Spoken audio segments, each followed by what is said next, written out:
Good morning. I'm Carlton Sharp, pastor of Faith Christian Center Church right here in Beaumont, Texas. And we're here on what's happening in our neighborhood. And today my special guests are Miss Mary Citizen and Miss Karen Morris. Welcome, ladies. Thank you. Well, listen, tell us a little bit about yourselves. Okay, well, you know me already. I know you already. I'm right here from Beaumont, Texas, born and raised. We came out today just to talk about financial services with you, providing for our communities. When I moved away, and I'm in Houston, my heart is to come back to Beaumont and educate. That's right. Educate our people to a point where they can be comfortable and live a great life. Wonderful. So, Karen, where are you from? I'm from New Orleans, Louisiana. NOLA. From the Big Easy. The Big Easy, yeah. So how did you come this way? Met Mary, this wonderful lady, through a friend of mine, a guy that I actually went to high school with. And she came down to my office in New Orleans and saw what we were doing and was just so impressed with the things that we taught and wanted to become a part of it, and she brought me to Texas. Wonderful. Now today we're going to talk about financial literacy, and then we're going to talk about the other 90. Because watch this now, because they should be giving 10% to the church. Yeah. Get their time. So we're going to talk about the other 90. We're going to talk about budgeting. We're going to talk about how to pay yourself first and debt management and life insurance. Yeah. Okay? Yeah. So now tell us, have you noticed that in our community that people are not prepared on the long term for life? Very much. I have noticed that. I have my own tax business, and I noticed that when they come to me, and it's crazy, and I'm not speaking or talking ill will, but they will have a $2,500 purse and don't have $500 in their savings account. Wow. And for me, I had the wow factor, and so I started talking to them about financial services, and this is the avenue we need to go down, and I'm here to assist you. You know, I'm reasonable. Yeah. I'm not here to make the money all, just for myself. I want everybody. If I prosper, everybody. And that's the good news about what you're doing here today. You're trying to make sure that people have the literacy, the understanding. Yes. I don't want to use scripture all the time, but the Bible says my people are destroyed for a lack of knowledge. Is because people don't know how to financially place themselves in a good position. And so that's what you ladies are here today to talk about. Absolutely. To quote another scripture, the Bible talks about leaving an inheritance for your children's children. And so when we are spending on things that are, I read a T-shirt before that said, I'm spending my children's inheritance, my child's inheritance. It's not funny, because we should leave something for those that are left behind. Yeah, and most times, I've heard it said, because I got mine, you got to get yours. Yeah. Well, our children shouldn't have to start when we started. No. They should be all in a better position financially in every other aspect of their lives than we were when we got started. Absolutely. So now let's talk about some insurance, because most people in our community don't have insurance. Wow. And if they do have insurance, it's not enough to cover the expenses that will come after the fact. So why don't you talk about that? Absolutely. We talk about the fact that in our community, either one or two things happen. Either you live too long or you die too soon. And you live too long or die too soon. Right. And so what we mean by that is we mean that if you die with someone else dependent on your income. Husbands don't think about dying and leaving a wife behind. Parents don't think about dying and leaving children behind financially. And so it's like you die too soon because they're still dependent on you. Right. And so you have a nice graphic that you use to show us how people need to look at things, because they still have insurance, they still have taxes, food, kids, bills, debt. So let's put that graphic up and you can talk us through it. Absolutely. One of the things that I talk to people about when I sit down with them is that they insure their cell phones, they insure their cars and their homes. And how can you have insurance on your cell phone and not on yourself? Not on your family, or not on the income that provides for the family. And so what this graphic shows is that if you're in a household where the dad's making $30,000 a year and the mom's making $30,000 a year, that's a $60,000 a year household. Right. And that $60,000 goes out. Don't we all know it comes in and it goes out? And like you say, you got insurance, you got taxes, you got food, you got kids, you got the bills, you got your debt, you got your car, and you got your mortgage. Absolutely. And the question that I asked Pastor, which one of those bills die or go away when the breadwinner dies? Do Wow. any of those bills diminish when the breadwinner dies? No. So on your next graphic, you show that if the father would leave and pass away, that the wife or the mom still has the responsibility of taking care of all of those things. Absolutely, absolutely. She just lost not only love and affection and support, but she lost an income of $30,000 a year that was helping pay for the mortgage and raise the kids. And so now mom is actually trying to run a $60,000 household on $30,000. Wow. And so that's a recipe for disaster. And what we have seen in our neighborhood is that then the mom goes out and get a second and a third job. Yeah. But then the question needs to be asked, then who's watching the kids? And that's one of the things I ask people all the time. I talked to one lady in my office building. She told me she had 3 jobs. I didn't know you could have 3 full-time jobs. Wow. And she told me she worked a day job, and this lady actually lost her husband. She told me she works a day job, an evening job, and a weekend job. And in all sincerity, I just had to ask. I said, I'm so sorry for your loss, but my question was, who's watching the children? So, when you leave your family in that position, even for single parents, when we die in our community, we leave 2, 3, 4, sometimes 5 kids on grandma or mom. Wow. And you never thought that I'm going to leave my mother the responsibility or my grandmother the responsibility of raising 4 kids with no money. Yeah. That's a financial disaster for your mother and for your children. Yeah. And so we just need to think about what we're doing, and this becomes more important now because it's not just about frying fish to bury me or funding a GoFund for my burial. I have to think about those that I leave behind. And so one of the things that we need to make sure we look at is, instead of having $200 tennis shoes, yes, or $500 rims, yes, that we might need to look at investing in life insurance to provide for our families long term. Absolutely. So now you have what is called the dime theory. Tell us about the dime theory. The dime theory is definitely something that was not taught in our community. Okay? What was taught in our community by people who knocked on our doors and sold our grandparents and our mother's insurance, where they sold burial policies, which was simply enough to bury me if I died. My mother, I have 15 brothers and sisters. Whoa! And what's happening in New Orleans? So in my case, my mom could get in the casket with my dad and he died because she couldn't raise 16 kids without my father's income. But of course, nobody taught her about the dime theory, okay? Okay. And so what the dime theory says is that if you die prematurely, your debt doesn't, can we go back to the graphic? Yeah, we go back. Your debt doesn't die with you. So your debt needs to be taken care of, because if you have a 401k or you own a home, your debt is going to be paid before your family gets their inheritance. Wow. Okay, so most people don't know that. Of course, the smallest part of life insurance, which we as a people have been taught was the only part of life insurance, was burial. You do have to be buried, but you don't need to put $50,000 in the ground, right? Wow. A reasonable burial. Okay? Right. But the most important part of the dime theory is income replacement. And there's absolutely no one that I've sat down with in 25 years that told me somebody talked to them about income replacement. So in the event, if you look at the graphic, if a person only makes $1,000 a month, that's $12,000 a year.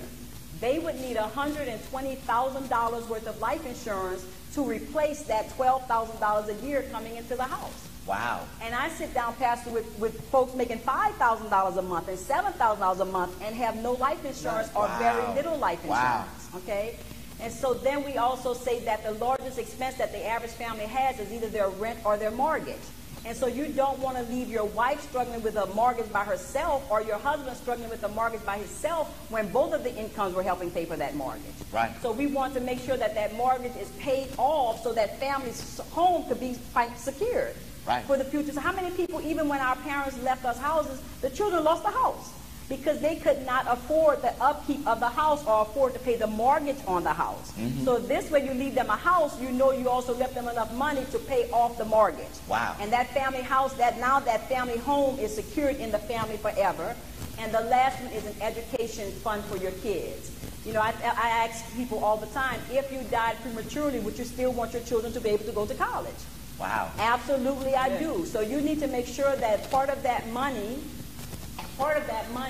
actually funds an education for your children. And one of the most unique things about our company, I think, is that we're not only insurance licensed, we're securities licensed. So when we deliver a death claim, we're there to financially instruct that person to make sure that part of those funds are put away for the future. Yeah, and most people think that the policy that they have to bury their loved one is enough to sustain them after the funeral is over. Absolutely. Because after that Saturday is over, Monday begins. Yeah. Monday begins. And I actually tell people, I say, I think some of that crying and hollering and screaming at those funerals is like, okay, his check stopped Friday and my rent is due Monday, right? Right. And so it's like, how am I going to make him now that he's gone?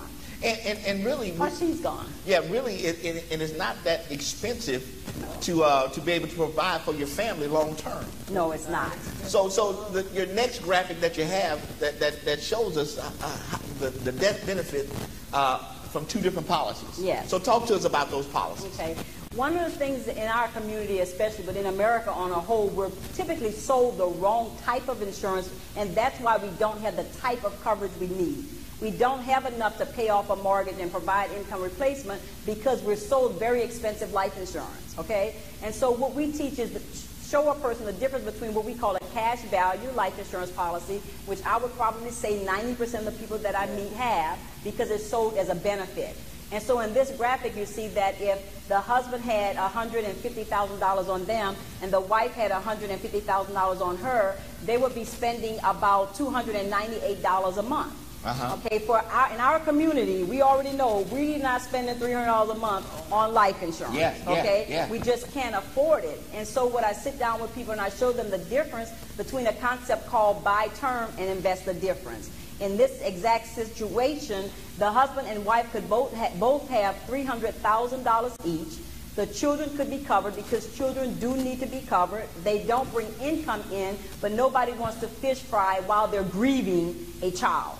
I think the worst thing I've ever seen is someone in grief and then have to stop and say, how do I pay for this? Okay? And so the children have $25,000. That's a total of $625,000 worth of life insurance. That's a monthly amount of $123,000. Now, in our community, our monthly amount might be about $65,000, you know, because they're younger, or either they don't need that much, right? But in that scenario, they take the $175 that we saved them from the other policy, and Pastor, even if they don't have current insurance, we do a budget page and find out how much they're wasting.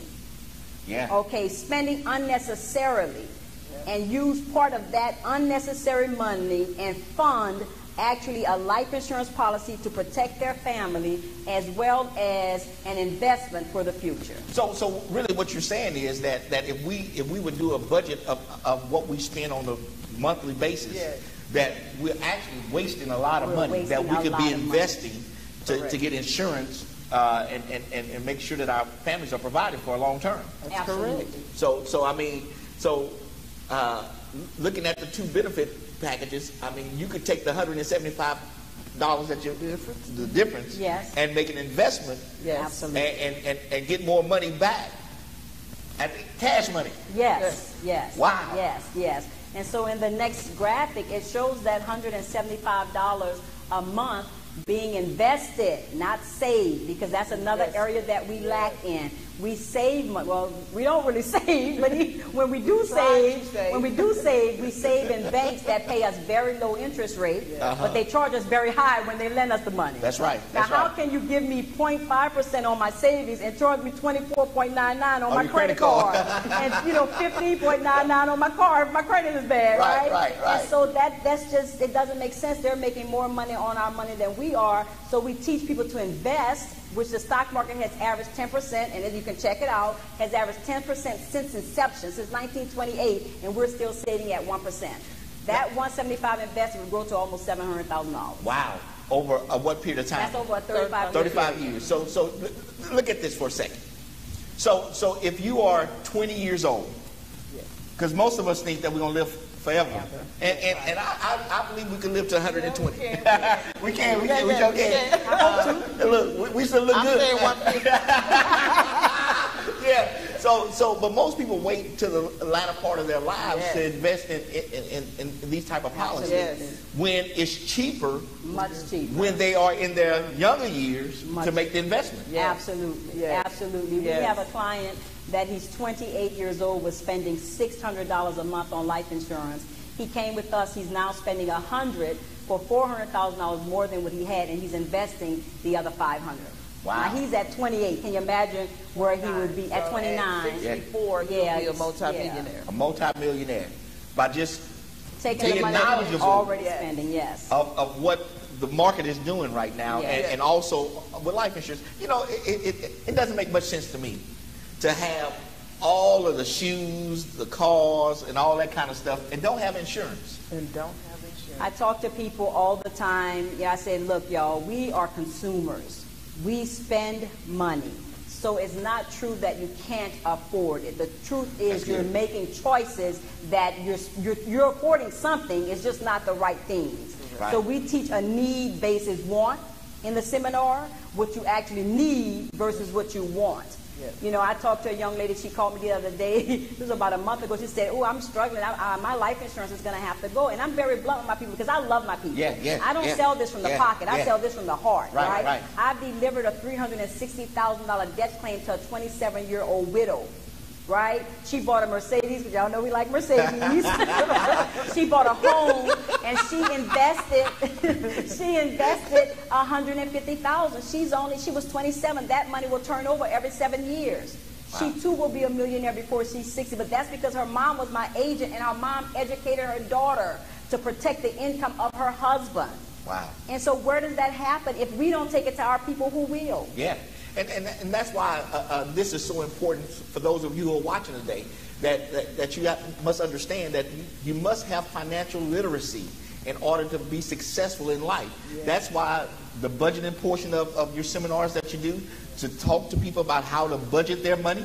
You know, because like you say, you'll find a lot of waste in there. And that's the story I was telling. I forgot to finish it. The girl called me. She said, I'm struggling. I think my life insurance is going to have to go. And my response to her was, yes, something will have to go, but it won't be your life insurance. Let's start with cable and 400 channels. Let's start with my child having an iPhone. Let's start with the $200 weed and the $80 nails. You pay $200 for a weed? I'm in the wrong business.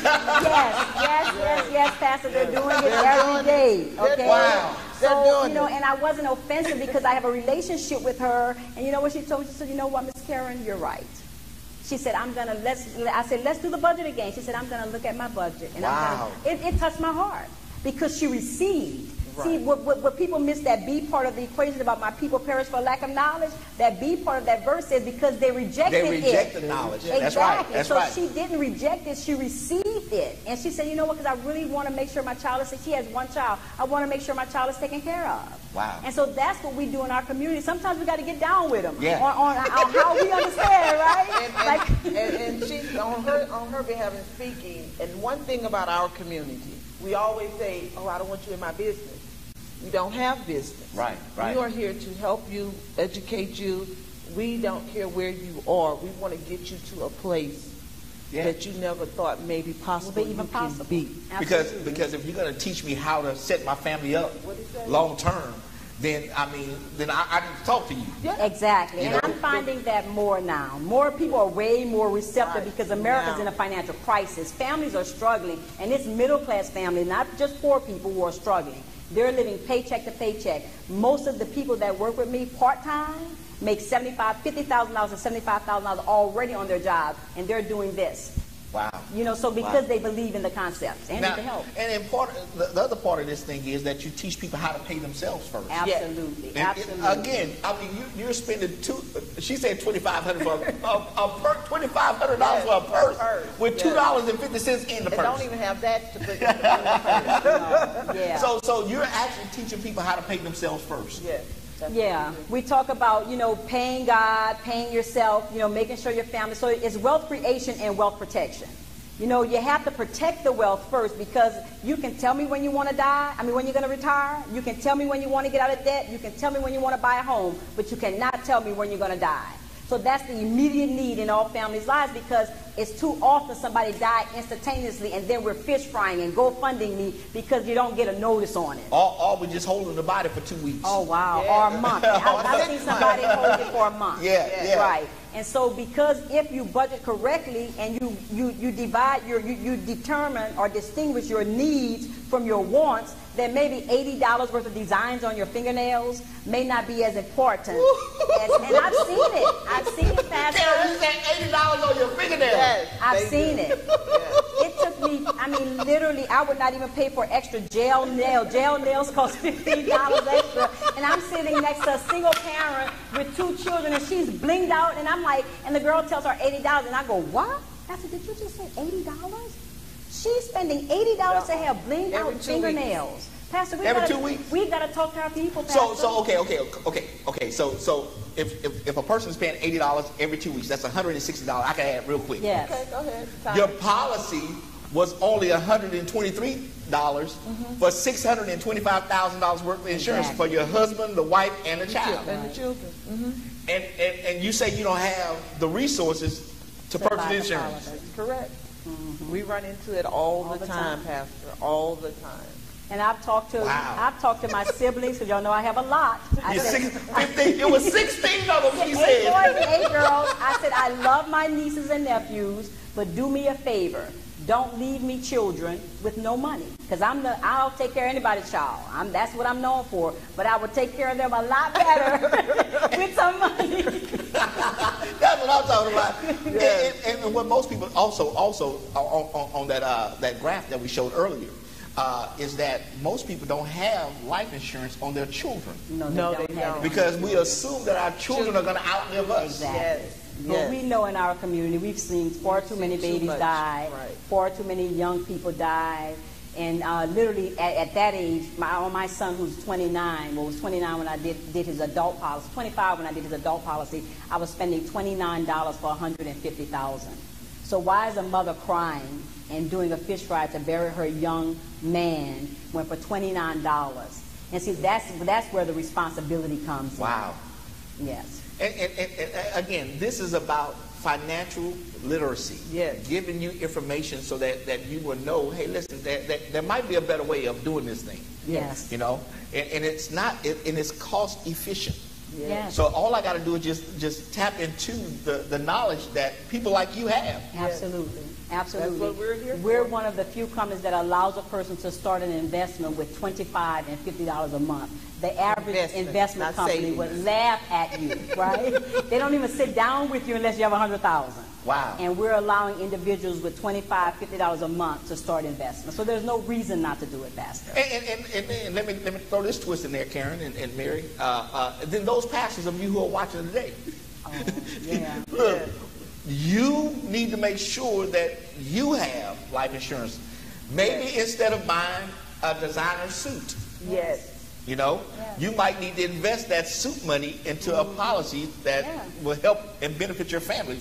Yes, absolutely. Even for the parishioners or your congregation, you know, instead of giving alligator shoes or a suit, maybe we could decide that we want to make sure that the first lady. Karen, you've been a touch of nerve around here. Go ahead on, Karen. Go ahead on. We might want to make sure that the first lady and the children are provided for if our beloved pastor that served us for 25, 30, 40 years, right? Yes. She shared her husband with the church for 25, 30, 40 years. Make sure that family is provided for. Yeah. I think, do you think that, am I overstepping when I say we owe that? We owe that to the pastor? Did you? She said after a pastor served for 25 years, you know, the wife and the children don't even have enough. Don't have to sustain their lives after doing ministry for that long. So even pastors, I say that because I've talked to pastors, and most pastors are more concerned about the suit, the car, and all that instead of long-term life insurance. Right, and it's only because they haven't been taught. Yeah. This is not something that was taught in our community. Correct. The guy that actually in my organization was working on a PhD, and he was so impressed because he never saw the concepts that our company teaches after going through that many years of school. He said, if I don't know this, I know the average person doesn't know this. And so we're not blaming our people for not having it. We're saying you were not given the information that you needed to make the right choices that you could make. So that we know the old adage is, when I know better, I do better. So that's what we try to do here on What's Happening in Our Neighborhood, to give you information so that you can do better. Because listen, we all want you to be successful. We all want you to have long life. But hey, listen, life at some point, it ends. But you need to make sure, look, I told them in the back, I said, my wife and children, they're going to celebrate. I told them they need to cry a lot of tears. They need to cry a lot of tears, but after they get back in the limo, they need to say, whoa, he left us set for life. And that's the, I don't know if we covered everything we needed to cover, but we call it the last love letter. Okay. When we take care of our families as men and women, it's the love that we have that makes us provide for them. Well, that life insurance benefit is the last love letter you will ever write to your wife. Honey, I loved you when I was here, and I'll love you eternally. Ooh, that's and I'll good. make sure that you're provided for whether I'm dead or alive. And that woman, I mean, I hear it, I see it all the time. They're grieving. It doesn't make you happy when you get the money, but it sure makes you secure. And what more can you do for a family than to leave them in with the last love letter? So if you say you love me, you know, then you need to leave me set. Is that what you said, Karen? If you love me, you better leave me set. Look, I have to tell this story. I did a seminar at a church, it was a marriage retreat, you know, a marriage couples seminar. And so the woman was there and her husband couldn't make it. So when I got to the house, I'm talking to the husband about life insurance and the wife about life insurance. He's like, I don't think I need that much. So she turns around and goes, so you're saying you don't love me? Wow. Because she heard the last love letter story, right? But it really is the truth. If we love them, we provide for them. Okay, but that's just not for the man, it's for his wife. That's right. You know, the wife needs to make sure that she's covered too. Absolutely. I'm so glad you brought that up, Pastor, because I actually delivered a death claim to my sister's husband. And of course, when I was doing the insurance as a sister, I thought I was taking care of my sister, okay? But they had 6 children and a lot of debt, and, you know, so they got the policy, look, reluctantly, because she's like, we don't need that much insurance, Carol. Look what she told me. You just want to make a sale. I said, sis, this is not about a sale. I promise you, you have 6 children, a house note, and if he dies, you will be struggling with these 6 children. And so they did get the policy, and I ended up providing that death claim, sliding that check over to my brother-in-law, and he thanked me.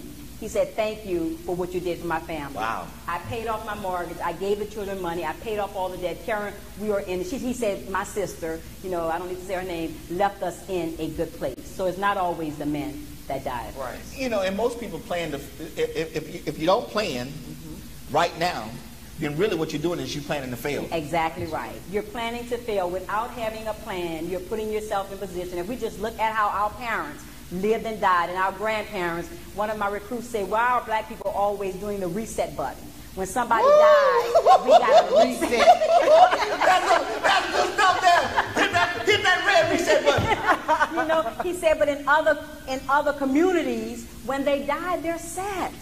The families are sad. That's how you get old money in a family. That's how you get the old because, money. you know, grandma left us a couple of million, grandpa then left us a couple, and mama left us straight. But in our family, we hitting reset. We got to start all over again. Wow. And it just has to stop. At some point, it has to stop, y'all. And for me, being one of 16, I said I wanted it to stop here for me and my children. And my sisters and my brothers bought into that. And we decided no more resetting. No more reset. No more reset. Well, I'm one of 8, so no more reset. See, that's preachable. That no more reset. No more resets. I'm going to get this thing right now. Yes. Woo! So you need to start planning right now. Yes. Absolutely. We do, what you're looking at too, I want to just mention that we do a complimentary financial need analysis. That's good. That's good. Okay? And that financial need analysis gives you a budget page. So you can start budgeting your money and start giving the 10% that you should be giving. Just thought I'd just put that. Give your 10%. That's right. And your offer, your tithe, and your offering. Right? And if you budget more, you'll be able to do that. It also looks at where your debt is going, and we show people how to pay their debt off sooner, just for the debt stacking program. How to save for college, how to save for retirement, and how to manage your and that's free. Financial planners charge $750 to $1,500 to do that. Hold up. See, y'all gonna miss this thing.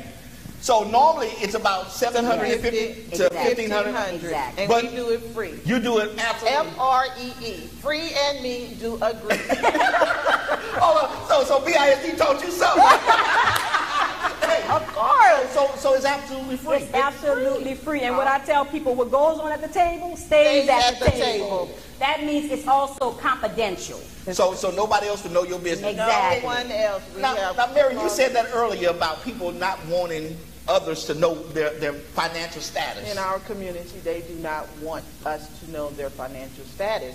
And it's sad because we cannot sit down at a table and find out their information and then leave that table and run and go tell you someone. can't. Not if you want to keep your license, we you have can't. we are licensed by the state. I need and keep my license. Okay, I want to keep my license. And it's And a so- simple. Excuse me. I'm sorry. Go ahead. It's a simple thing. We use a GPS to get where we want to get, right? Right, The right. first thing the GPS asks, where's your location? Yeah. So in order for me to get you where you want to go, You need to know where I you're need at. to know where you are. So And we it's can just to help take you on that trip you want to go on for future use. Take me to the millionaire status. Absolutely. It would be awesome that to see our people in our community to rise to that. Okay. And it's free. My goodness, this is absolutely free, man. Look, this has been great today. So Mary and Karen, how if people who are watching today want to get in contact with you to find out more information, how can they get in contact with you? Okay, I can give you my name and my number. Number one, I'm on Facebook, Mary Citizen. And look, we're gonna In do my office, we're gonna, I have we're an gonna do office your, in Houston. We're gonna do your service. We're gonna put it right. See, it just popped up on the screen right there. We're gonna put it right there on the screen so that you can get in contact with both of them. Oh, and thank you. yeah. That way you don't have to remember all that stuff. Good. So we put both of their information right there on the bottom of your screen. You see it right there. Okay. All you have to do is just get in contact with them, and they will help you get yourself set for the future. Yes. That's what's so good about this. It's you got to think long term. Absolutely. Yes. Is Mary's phone number on the screen? as well? Yeah. Both of your numbers are on the screen, great. so we'll have it there Thank you, for them thank you. to get in contact with both of you. And again, we want to thank them for coming today and talking to us about this financial literacy because it is so important. You know, listen, really, you should give your tithe and your offerings to your local church. Whatever local church you belong to, you ought to give your tithe and your offerings to them, and then work off the 90%. And once you start living off the 90%, they can show you how to budget, how to pay yourself first, how to eliminate your debt, take care of your mortgage, get insurance. Those things are vitally important for you to be successful and your family to be successful for the long term. Like they said, no more resetting. Let's not start where we started from the past. Let our children and our grandchildren and our great-grandchildren start at a greater level than what we started at. So again, I want to thank Mary and Karen for coming today to talk to us about this financial literacy. And I want to thank you for joining us today on What's Happening in Our Neighborhood. And we will see you next time on our broadcast. Thank you.